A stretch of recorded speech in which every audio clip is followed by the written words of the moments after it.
Hello everyone, कैसे हैं आप सब। आई होप कि आप सब बढ़िया होंगे। तो जैसे कि आप जानते हैं कि पिछले वीडियो में हमने वेस्ट एशिया के फिजिकल फीचर्स या फिजिकल ओवरव्यू के ऊपर वीडियो बनाई थी। और इस वीडियो में हम फिजिकल फीचर के बाद का जो टॉपिक था हमारा, जो रह गया था, जो मैंने बोला था कि मैं दूसरे वीडियो में बनाऊंगा, जो कि था वेस्ट एशिया का पेट्रोलियम इकोनॉमी वाला जो पार्ट था। तो मैं इस वीडियो में पेट्रोलियम इकोनॉमी कवर करने वाला हूँ। तो बिना टाइम वेस्ट किए कंटिन्यू करते हैं अपना पेट्रोलियम इकोनॉमी का जो हिस्सा है हमारा। तो petroleum economy of south west Asia की अगर बात करें तो सबसे पहला पॉइंट जो हमारा लिखा है, ठीक है, वो क्या है कि मेजॉरिटी ऑफ द कंट्रीज, ठीक है, मेजॉरिटी ऑफ द जो कंट्रीज है जो वेस्ट एशिया में, ठीक है, वो पेट्रोलियम पे रन करते हैं। मतलब इन देशों में पेट्रोलियम रिसोर्सेज इतना ज्यादा है कि यहाँ की इकोनॉमी ही उस चीज पे डिपेंडेंट है। यहाँ से जो है पेट्रोलियम ये लोग सीक करते हैं और उसके बाद जो है फिर इसको इंटरनेशनल मार्केट में दूसरे दूसरे देशों को हाई प्राइस पे बेचते हैं, जिसकी वजह से इनकी इकोनॉमी काफी ज्यादा स्ट्रांग है। ठीक है, तो पहला पॉइंट क्या था कि majority of the countries in West Asia run on petroleum economy. Such as कौन कौन सी कंट्रीज हैं, जैसे सऊदी अरेबिया हो गया, ईरान हो गया, इराक हो गया, कुवैत हो गया। इसके अलावा और भी कंट्रीज हैं जो बेसिकली पेट्रोलियम इकोनॉमी पे ही रन करती हैं। उसके बाद nearly half of the world's oil is in Saudi Arabia. क्या कह रहा है कि nearly almost half of the world oil, मतलब पूरी दुनिया में जितना भी ऑयल मौजूद है उसका ऑलमोस्ट 50% ऑफ जो ऑयल है वो किसके पास है, Saudi Arabia, Iran, Iraq and Kuwait को मिला करके ये जो चारों कंट्रीज हैं, सऊदी अरेबिया, ईरान, इराक और कुवैत, इन चारों कंट्रीज को मिला करके लगभग पूरे दुनिया का ऑलमोस्ट 50% जो है वो ऑयल उनके पास मौजूद है, जो कि काफी ज्यादा बड़ा नंबर है। ठीक है, आगे बढ़ते हैं। Saudi Arabia is the largest producer of oil and one of the largest exporter to the USA. क्या कह रहा है कि इस रीजन में, वेस्ट एशियन रीजन में बहुत सारी कंट्रीज हैं, लेकिन इन सारी कंट्रीज में अगर कंपेयर किया जाए तो सबसे ज्यादा किसके पास है, सबसे ज्यादा सऊदी अरेबिया प्रोड्यूस करती है, the largest producer of oil and one of the largest exporter to the USA. US और सऊदी अरेबिया सबसे ज्यादा एक्सपोर्ट किसको करती है, यूनाइटेड स्टेट्स ऑफ अमेरिका को। आगे बढ़ते हैं। exporting these natural resources to different countries of the world bring a huge amount of foreign exchange reserves to this region। अब जाहिर सी बात है, चूंकि कुदरती तौर पर इनके पास बहुत ज्यादा ऑयल मौजूद है, जिससे क्या करते हैं ये लोग, जो पेट्रोलियम ऑयल है, ठीक है, जो भी इनके पास जो रिसोर्सेज है, इसको क्या करते हैं ये लोग इंटरनेशनल मार्केट में दूसरे दूसरे देशों में, दुनिया के दूसरे देशों में बेचते हैं, जिसकी वजह से इनकी इकोनॉमी क्या होती है, स्ट्रांग होती है। और फॉरेन इन्वेस्टमेंट जो है, फॉरेक्स रिजर्व जो है, बेसिकली इनका फॉरेक्स रिजर्व वो बढ़ता है। ठीक है, जिसकी वजह से इनकी इकोनॉमी काफी ज्यादा मजबूत होती है। ठीक है, यहां तक हमने समझ लिया। उसके बाद अगर हम देखें, even the strongest currency of the world is of Kuwait, that is Kuwaiti dinar. याद रखिएगा कि दुनिया की सबसे मजबूत करेंसी डॉलर नहीं है, बिल्कुल भी नहीं, यूरो भी नहीं है, बिल्कुल नहीं। ठीक है, क्या है, वो है कुवैती दीनार, जो कि किस देश की करेंसी है, कुवैत की करेंसी है। दुनिया की सबसे स्ट्रॉन्गेस्ट करेंसी जो है वो कुवैत की है। और इसका रीजन क्या है पता है आपको, यही, क्योंकि because of exporting of the natural resources present there. ठीक है, इस देश में जितने भी नेचुरल रिसोर्सेज मौजूद हैं उसको वो दूसरे देशों में बेच करके, ठीक है, अपनी इकोनॉमी को इतना ज्यादा स्ट्रांग कर लिया है कि इसका जो करेंसी है कुवैती दीनार, ठीक है, वो अभी दुनिया का सबसे स्ट्रॉन्गेस्ट करेंसी चल रहा है। अगर हम डेटा देखें तो 1 Kuwaiti dinar is equal to 270 Indian rupees. ठीक है, अगर इंडियन रुपीस के हिसाब से देखें, ठीक है, तो एक कुवैती दिनार की वैल्यू कितनी है इंडियन रुपीस में, 270 इंडियन रुपीस। और ये जो है ये सितंबर 3 का डेट है, मैंने आज भी चेक किया है, ये आज भी 270 पॉइंट समथिंग है, मतलब ज्यादा फ्लक्चुएशन नहीं है सितंबर 3 में। और आज की जो डेट है 24 ऑफ जनवरी। ठीक है, तो बेसिकली आप समझ सकते हैं कि बस इन्हीं नेचुरल रिसोर्सेज जो इनके पास मौजूद है इसको दूसरे देशों में एक्सपोर्ट करते हैं। ठीक है, जिसकी वजह से इनकी करेंसी इतनी ज्यादा स्ट्रांग हुई है। आगे बढ़ते हैं। अब ये यहाँ पे हमारे पास एक चार्ट है जिसको देख करके हम समझ सकते हैं, ठीक है, डेटा सोर्स क्या है कि किस रीजन में कितना ज्यादा जो है क्या बोलते हैं नेचुरल रिसोर्सेज मौजूद हैं। तो अगर हम बात करें मिडिल ईस्ट कंट्रीज या फिर हम लोग कहें वेस्ट एशियन कंट्रीज, जिस रीजन के बारे में भी हम पढ़ रहे हैं, ठीक है, वेस्ट एशिया की बात करें तो इनके पास almost 49% of the petroleum oil reserves मौजूद हैं, ठीक है। उसके अलावा उसके बाद फिर किसके पास है, सेंट्रल एंड साउथ अमेरिका, उसके बाद नॉर्थ अमेरिका, उसके बाद अफ्रीका, उसके बाद यूरेशिया वाला पोर्शन, और फिर उसके बाद एशिया एंड ओशिनिया समुद्र का जो पार्ट है वो, ठीक है। एंड 1% सबसे कम किसके पास है, यूरोप के पास। तो जाहिर सी बात हम देख सकते हैं कि ऑलमोस्ट हम लोग फर्स्ट पेज में ही देखे थे कि almost 50% of the world oil इनके पास मौजूद है। उन्हीं चार कंट्रीज थी, कौन सी थी, सऊदी अरेबिया था, ठीक है, एक मिनट, सऊदी अरेबिया था, ईरान था, ठीक है, इराक था एंड कुवैत था। तो ऑलमोस्ट इन्हीं चार कंट्रीज को मिला करके दुनिया का, ठीक है, 50% ऑफ द जो ऑयल रिजर्व्स है वो उन्हीं के पास है। तो मिडिल ईस्ट के पास कितना है, 49%, ठीक है। एक और अगर फैक्ट हम आगे देखें तो क्या कह रहा है कि वर्ल्ड टोटल पेट्रोलियम कंजम्पशन, ठीक है, is 83 million barrels per day. अगर एक दिन का कंजम्पशन अगर हम पूरे दुनिया का देखें तो वो कितना ज्यादा है, world total petroleum consumption is 83 million barrel, जो कि बहुत बड़ा अमाउंट है। मतलब आप सोच सकते हैं, ठीक है, कि इस अमाउंट में हमारे अर्थ पे रिसोर्सेज मौजूद हैं, नेचुरल रिसोर्स पेट्रोलियम के फॉर्म में, ठीक है, इतने ज्यादा है कि एक दिन का कंजम्पशन 83 मिलियन बैरल्स है एक दिन का। और कितने वक्त से हम लोग इसका कंजम्पशन करते आ रहे हैं, ठीक है। तो हम लोग ये जो रिसोर्सेज है इसको भी, अब चूंकि ये तो नॉन रिन्यूएबल है, ठीक है, बहुत टाइम लगता है इनको रिन्यू होने में, ठीक है। तो यहाँ पे थोड़ा सा इन्वायरमेंटल इश्यूज भी हैं, पॉल्यूशन भी काफ़ी ज़्यादा होता है, ठीक है। और सस्टेनेबल डेवलपमेंट की भी बात आती है कि इस तरीके से यूज़ करें कि हमारे भी जो है रिसोर्सेज, हमारे भी जो है नीड्स पूरी करें और फिर आने वाली जनरेशन के लिए भी हम बचा करके रखें, ठीक है। तो ये सब तो खैर दूर की बात है। अभी हम लोग फिलहाल वेस्ट एशिया का पेट्रोलियम इकोनॉमी वाला पोर्शन पढ़ रहे हैं। तो एक चीज़ हमें ये पता चली कि एक दिन का जो कंजम्पशन है, ठीक है, वो कितना है, 83 मिलियन बैरल्स पर डे, ठीक है। आई होप कि समझ में आ रहा हो। हम आगे बढ़ते हैं हमारे अगले पेज की तरफ। चलिए अगर बात की जाए कि वेस्ट एशिया के किन रीजन्स में किस टाइम में, मतलब कौन से ईयर में जो है डिस्कवरी हुई थी, तो देखिए oil was discovered in Persia, यानी ईरान का जो रीजन है, ठीक है, पर्शियन रीजन में किस टाइम में जो है वो आपका ऑयल डिस्कवर हुआ था। तो ये अप्रॉक्स 1908 में डिस्कवर हुआ था। लोगों को पता चला था कि हमारे जमीन के नीचे भी नेचुरल रिसोर्सेज मौजूद है, ठीक है। उसके बाद 1930s की बात करें तो इन 1930s oil was discovered in Arabian peninsula. मैंने आपको अरेबियन पेनिनसुला बता रखा है पिछले वीडियो में। पेनिनसुला किसे कहते हैं, वैसा लैंड का हिस्सा जो तीन तरफ से पानी से घिरा होता है, ठीक है, और एक तरफ से जमीन से जुड़ा होता है, उसको पेनिनसुला बोलते हैं, ठीक है। तो खैर वो तो फिजिकल फीचर की बात हो गई। मैं यहाँ पे अभी आपको बता रहा हूँ कि अरेबियन पेनिनसुला, ठीक है, 1930s के टाइम में ऑयल डिस्कवर किया गया था, ठीक है। एंड पर्शियन गल्फ में भी, पर्शियन गल्फ भी हमने देखा था, ठीक है, ईस्टर्न साइड में अरेबियन पेनिनसुला के और सदर्न साइड में ईरान के, ठीक है। तो पर्शियन गल्फ में और अरेबियन पेनिनसुला का जो हिस्सा है, ठीक है, वहां पे 1930s में डिस्कवरी हुई थी किसकी, ऑयल, ठीक है। आगे बढ़ते हैं।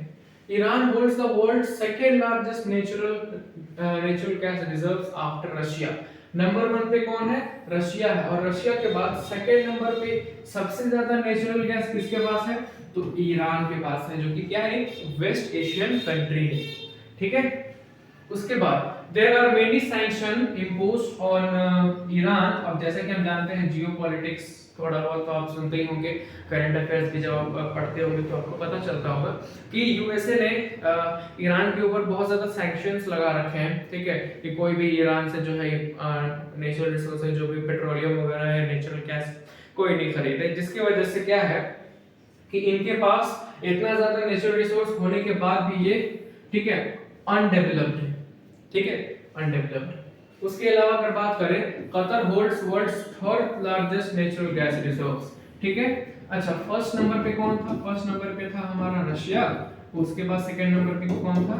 ईरान था, और थर्ड नंबर पे फिर हमारा वेस्ट एशियन कंट्री आ गया। कौन आ गया? तो कतर आ गया।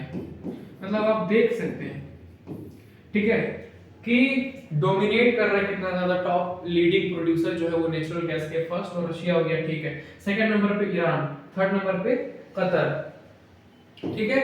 और उसके बाद की अगर हम बात करें तो सऊदी अरेबिया जो है वो सिक्स्थ लार्जेस्ट नेचुरल गैस मौजूद है इसके पास। किसके पास? सऊदी अरेबिया के पास। तो नंबर 2, नंबर 3 और नंबर 6 सऊदी अरेबिया, ठीक है। तो आप देखिए कि टॉप 5 टॉप 6 जो है वो वेस्ट एशियन कंट्रीज ही डोमिनेट कर रही हैं नेचुरल गैस और पेट्रोलियम रिजर्व्स के मामले में। सबसे ज्यादा इन्हीं रीजन में, ठीक है। And in our and UAE यानी United Arab Emirates hold the 7th position after Saudi. देख लीजिए 7th पोजीशन पे कौन आ गया? UAE, United Arab Emirates. Second पे ईरान, थर्ड पे कतर, 6th पे सऊदी अरब और 7th पे UAE आ गया, ठीक है। Among top 10 countries of the world, ठीक है, पूरे दुनिया के टॉप 10 कंट्रीज जो हैं जो प्रोड्यूस कर रहे हैं नेचुरल गैस, मेजॉरिटी कंट्रीज जो हैं वो वेस्ट एशिया से बिलोंग करती हैं। आप देख सकते हैं कि इनका गलबा कितना ज्यादा है, कितना ज्यादा ये डोमिनेट कर रहे हैं। मेजॉरिटी कंट्रीज हैं वेस्ट एशिया की, किस चीज में? तो भैया नेचुरल गैस में, पेट्रोलियम में, इन सब चीजों में। और इसी की वजह से इनकी इकोनॉमी इतनी ज्यादा बूस्ट हुई है। और ये डेवलप्ड कंट्रीज हैं, सऊदी अरबिया को देखिए, कतर को देखिए, कुवैत को देखिए, ठीक है। आगे बढ़ते हैं।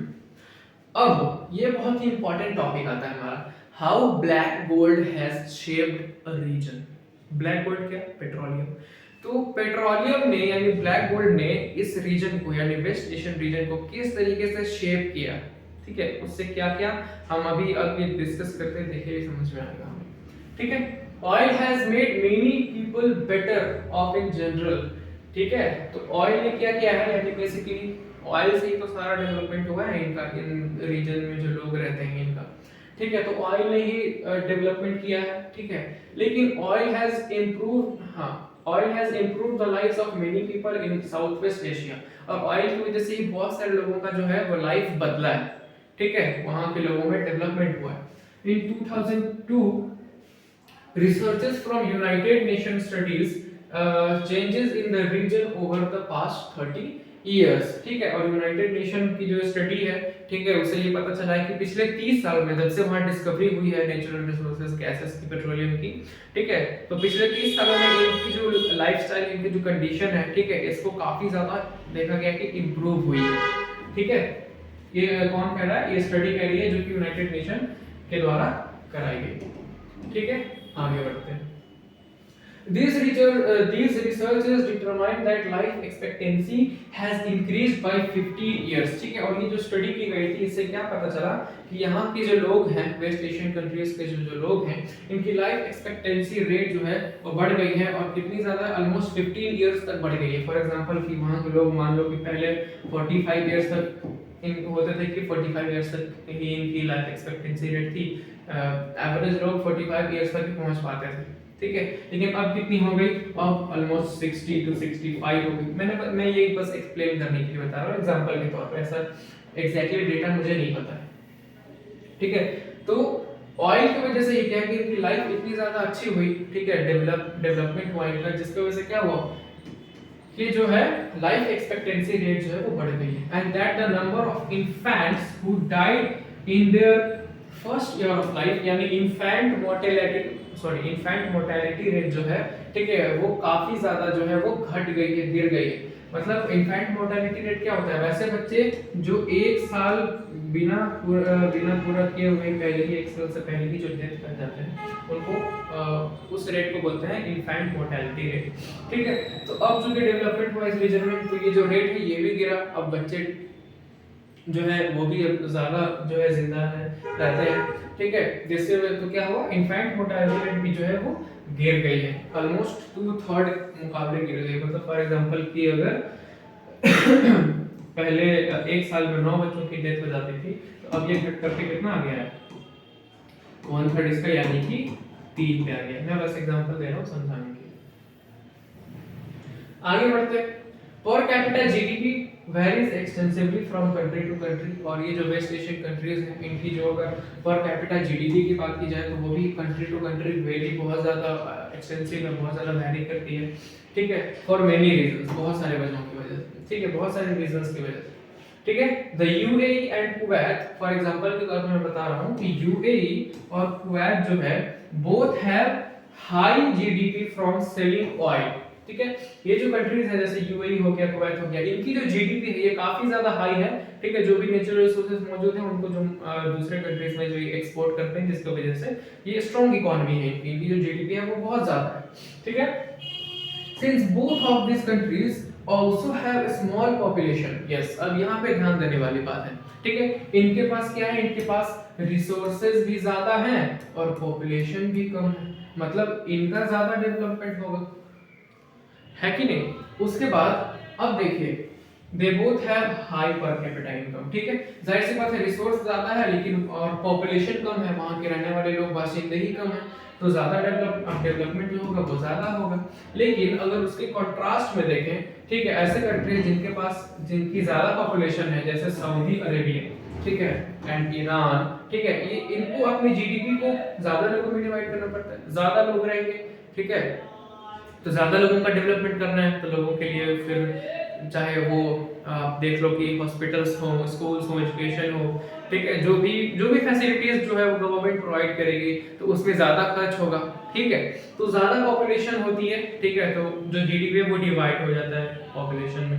ठीक है, तो देखो इनके साथ क्या है, इनके साथ यूएई और कुवैत के साथ कि इनका जो इकोनॉमी है वो बहुत ज्यादा है। ठीक है, इनका जो जीडीपी है वो बहुत ज्यादा है, पॉपुलेशन बहुत कम है, यानी कम लोगों पे ज्यादा खर्च किया जा सकता है। लेकिन उसको उल्टा कर दो और सऊदी अरेबिया का केस ले लो और ईरान का केस ले लो, इनके पास क्या बोलते हैं, इनकी इकोनॉमी तो स्ट्रांग है लेकिन इनकी पॉपुलेशन भी ज्यादा है। ठीक है, तो अब जहां पे कम पॉपुलेशन पे ज्यादा खर्च हो सकता था, यहाँ पे इनकी पॉपुलेशन अब बढ़ गई, ज्यादा लोग हो गए, तो अब सबका जो डिवीजन है अब वो अमाउंट सब में डिवाइड हो जाएगा। ठीक है, यही यहाँ पे एक्सप्लेन करना चाह रहा था मैं। ठीक है, thereby resulting in low per capita income। ठीक है, तो यूएई और कुवैत के मुकाबले सऊदी अरब या ईरान के जो पर कैपिटा इनकम है वो कम है क्योंकि पॉपुलेशन ज्यादा है। आई होप कि ये पॉइंट समझ में आ गया। बढ़ते हैं हमारे प्रोबेबली शायद ये लास्ट होना चाहिए। ठीक है, oil has not improved life for all. अभी पिछले टॉपिक में हमने देखा कि ऑयल कैसे उस रीजन को शेप दिया, वहाँ की जो इन्फेंट मोर्टेलिटी रेट थी वो भी कम हो गई, लाइफ एक्सपेक्टेंसी रेट बढ़ गई, डेवलपमेंट हुआ। ठीक है, लेकिन ऑयल हर किसी के लिए सही साबित नहीं हुआ, मतलब ऑयल ने हर किसी का फायदा नहीं किया। ठीक है, वो देख लेते हैं क्या है। Money from selling oil hasn't eliminated poverty in south west Asia. ठीक है, जो भी मनी आपने इन कंट्रीज ने जो है वो ऑयल बेच करके जो कमाई थी उसके वजह से इन साउथ वेस्ट कंट्रीज के हर कंट्रीज में पॉवर्टी खत्म नहीं हुई है। ठीक है, येमेन फॉर एग्जांपल, आप एग्जांपल ले लो येमेन का। ठीक है, remains one of the 60 poorest countries in the world.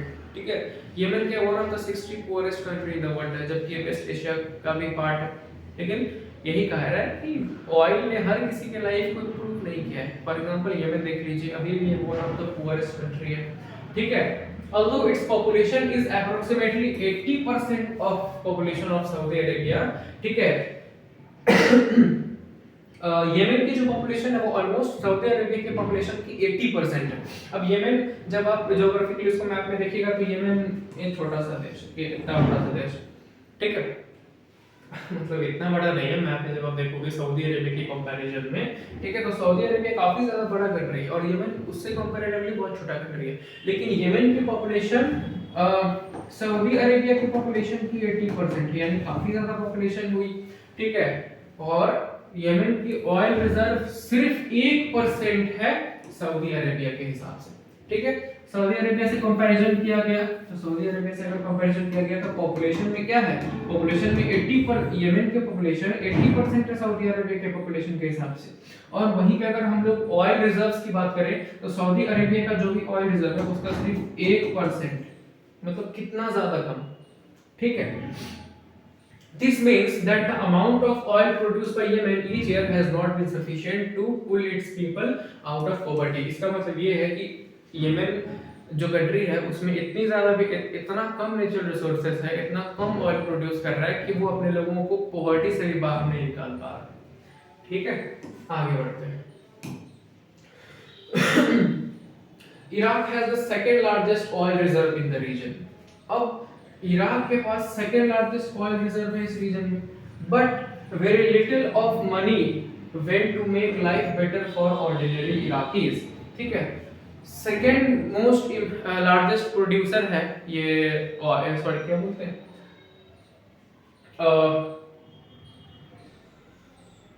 Oil reserves, okay sorry, ठीक है। तो सेकंड लार्जेस्ट है ये ऑयल, सबसे ज्यादा सऊदी अरेबिया के पास है, उसके बाद किसके पास है, इराक के पास है सबसे ज्यादा ऑयल रिजर्व। ठीक है, तो सेकंड लार्जेस्ट ऑयल रिजर्व्स होने के बाद भी जो भी इनका जो पैसा जो उससे इन्होंने कमाया, ठीक है, वो उसका बहुत ही कम हिस्सा लोगों के बेटरमेंट के लिए गया, आम इंसान के डेवलपमेंट के लिए बहुत कम पैसा खर्च हुआ। तो ये सारा पैसा गया कहाँ? ठीक है, तो because maximum amount of money, ठीक है, वो आर्मी को बिल्ड करने में, बाइंग वेपन्स खरीदने में और वॉर्स लड़ने में। ठीक है, इराक इन्वेजन हुआ था यूएसए का, वो भी आप जानते हैं। ठीक है, उसके बाद बहुत सारा जो है वो क्या बोलते हैं, सिविल वॉर भी हुआ था काफी ज्यादा। ठीक है, जिसकी वजह से क्या हुआ कि यहाँ की जो इकोनॉमी थी, जो भी इन्होंने अर्न किया था अपने ऑयल्स को बेच करके, जो भी उन्होंने पैसा कमाया, उसका ज्यादातर हिस्सा, ठीक है, वेपन्स खरीदने में, ठीक है, आर्मी बिल्ड करने में, वॉर लड़ने में खर्च कर दिया और आम जनता का डेवलपमेंट इससे नहीं हो पाया। ठीक है, आई होप कि ये पॉइंट क्लियर हो गया होगा। अब हम बढ़ते हैं आगे हमारे अगले पॉइंट की तरफ, जो कि है, तो अब ये खत्म ही हो गया, बस मैं इसको बस देख लेता हूँ। Thus we can say that West Asia is a major player in the world। ठीक है, वेस्ट एशिया एक बहुत इंपॉर्टेंट प्लेयर है इन द वर्ल्ड में। ठीक है, क्योंकि इसके पास ब्लैक गोल्ड है यानी पेट्रोलियम है। Although the GDP of this countries are very strong, इन ये जो कंट्रीज है वेस्ट एशिया की, इनकी जीडीपी काफी ज्यादा स्ट्रांग है। ठीक है, सर्टेन मेजर्स लेने की जरूरत है ताकि सोशल इकोनॉमिक कंडीशन को और बेहतर बनाया जा सके। तो आई होप कि ये पॉइंट क्लियर हो गया होगा, ये सारी चीजें जो मैंने पेट्रोलियम इकोनॉमी जो भी आपको एक्सप्लेन किया वेस्ट एशिया की, वो क्लियर हो गई हो। तो ये हमारा सेकेंड वीडियो है। आई होप कि ये वीडियो आपको पसंद आई हो। अगर आपको ये वीडियो पसंद आया तो उस वीडियो को लाइक कीजिए और इस चैनल को सब्सक्राइब कीजिए। मिलते हैं अगले टॉपिक में, फिर अगले वीडियो में कोई मैं नया ज्योग्राफी का कोई एक कॉन्सेप्ट लेकर के आऊँगा इंशाल्लाह, फिर आपको वो भी समझाऊंगा। तो मिलते हैं नेक्स्ट वीडियो में। बाय बाय, अल्लाह हाफिज़।